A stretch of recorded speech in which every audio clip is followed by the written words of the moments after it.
Hola, en la continuidad de la cátedra vamos a ingresar al último tema de la materia, que es el número 10, que se titula Circulación atmosférica local.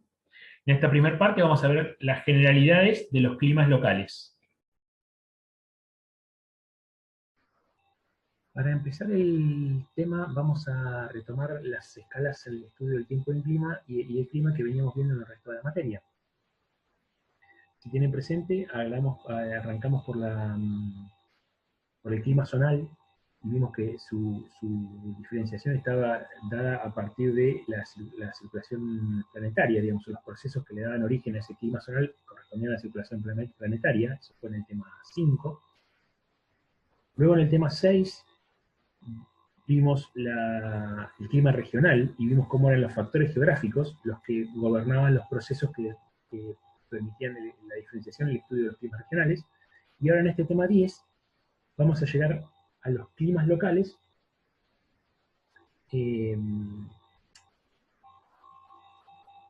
donde las condiciones de sitio son las que determinan, las que lo determinan, ¿sí? Para cada uno de estos tres casos que estamos viendo, y para los microclimas incluso, cada una de esas escalas está asociada al orden de magnitud de los procesos que ocurren para que se generen las condiciones climáticas de esa escala, ¿sí? En el caso de los climas locales, como dije, es debido a que predominan las condiciones de sitio, es decir, los procesos tienen origen en las condiciones de sitio que determinan ese clima, y pueden ser derivadas del ambiente natural o producidas por las actividades del hombre. En el caso de las condiciones de sitio derivadas del ambiente natural, podemos llegar a tener climas de valles y bolsones, o climas de oasis. Y en el caso de los climas locales producidos por la actividad del hombre, podemos hablar de los climas urbanos.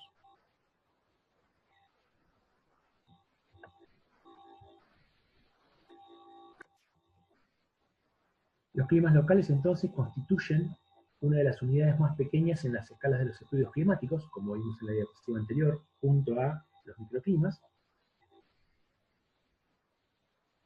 Se producen cuando estos climas locales se producen cuando la individualidad del clima regional es alterada o por condiciones topográficas, o por proximidad al mar, o por presencia de masas forestales, o por intervención del hombre. Y en estas escalas es posible medir cambios en periodos de tiempo relativamente breves, muy cortitos, y es posible investigar de forma dinámica la dinámica de los procesos. Esto lo vamos a ver en algunos ejemplos que vamos a presentar en algunos estudios de caso y ejemplos que vamos a presentar en la parte 2 de este tema 10. Algunos los va a presentar Natalia y otros los voy a continuar presentando yo. Mediciones en corto periodo de tiempo que permiten ver la dinámica de los procesos en estos climas.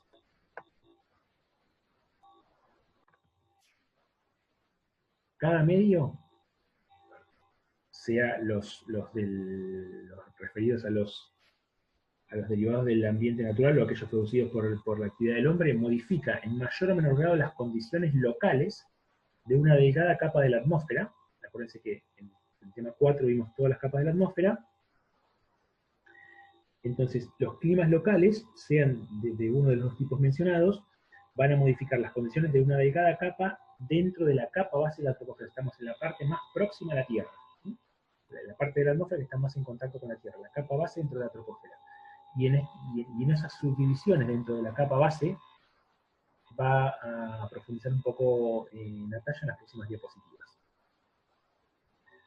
Para ver las influencias, digamos, donde más se pueden ver y estudiar los climas locales es cuando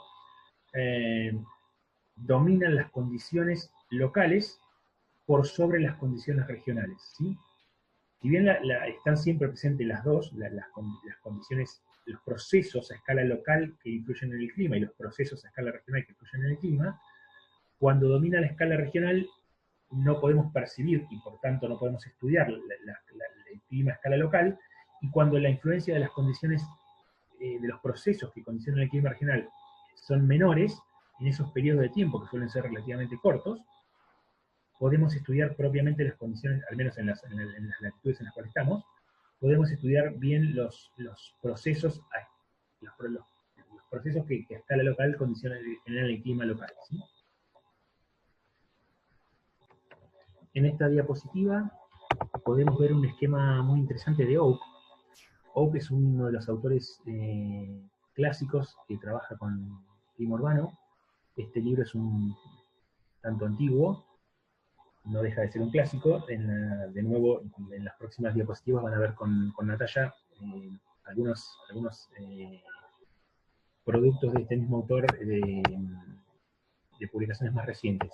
Pero en este caso, la importancia del gráfico tiene que ver con cómo clasifica la escala de los procesos, la escala climática en micro, local, meso y macroescala de los procesos en función de su extensión temporal en días y su extensión espacial en metros o kilómetros, ¿sí?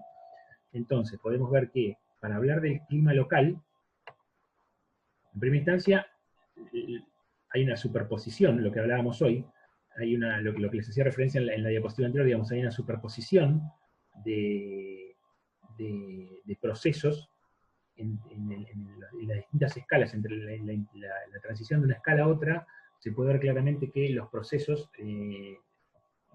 digamos, en un determinado espacio, actúan procesos de una escala y que tienen incidencia en el clima de una escala y en el clima de la otra escala, ¿sí? En el caso de la escala local y microlocal, tenemos este espacio de transición, este espacio en términos de extensión espacial, y lo mismo en este caso, ¿sí? Entre la local y la meso.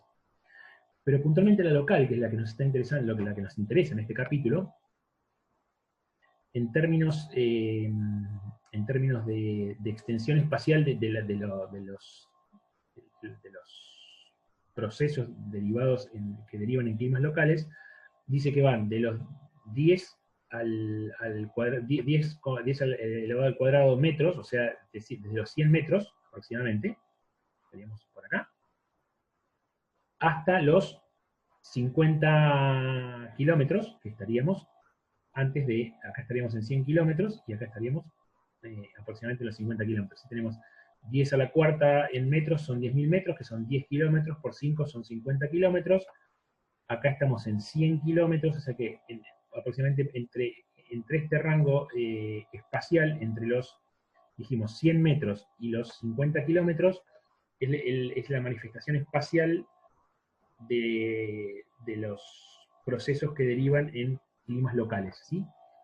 Entonces podemos ver que, si bajamos en el gráfico, podemos ver que en ese rango en términos espaciales tenemos la ocurrencia de tornados, la ocurrencia de tormentas, de tormentas de polvo y de formación de cúmulos, ¿sí? A su vez, esos procesos tienen, en términos temporales, duraciones muy cortas, ¿sí? Que llevan de las horas hasta los días, ¿sí? No pasan de ahí.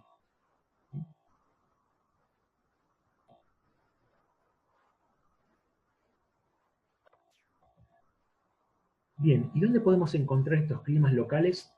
Hablando de espacios o paisajes en los cuales uno está, digamos, uno conoce permanentemente, ¿sí? Entonces podemos encontrar climas locales en una ciudad, y en ese caso hablamos de climas urbanos, en valles y bolsones, que tiene que ver con una configuración topográfica, en ese caso hablamos de climas de valles y bolsones, y en los oasis de riego, sean en estepas o en desiertos, que se suelen formar condiciones climáticas especiales, y en ese caso también hablamos de los climas de oasis. ¿Sí? En lo que sigue de la presentación vamos a ver algunos conceptos teóricos asociados a los climas urbanos, en este caso, y algunos conceptos teóricos asociados a los climas de valle y bolsones.